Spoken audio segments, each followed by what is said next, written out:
What is this so-called poor man's copyright? And is it the same as registering your copyright with the US Copyright Office? Please, sir, I want some more. What? I want some more.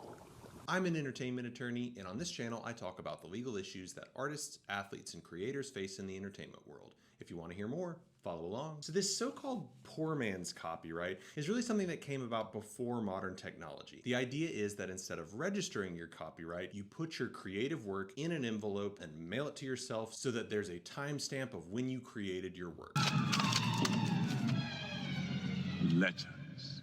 Easier to open than pistachios.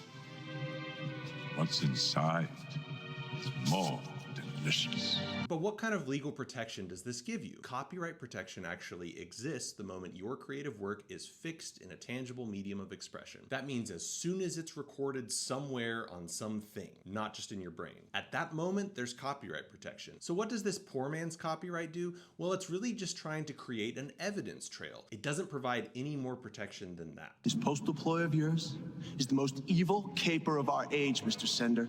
How will you ever top yourself?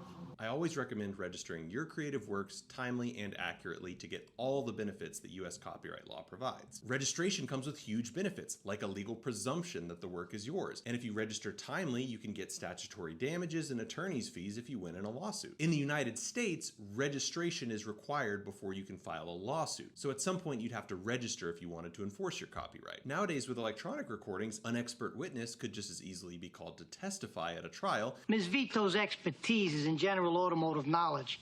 It is in this area that her testimony will be applicable. Now, if Mr. Trotter wishes to voir dire a witness as to the extent of her expertise in this area, I'm sure he's going to be more than satisfied.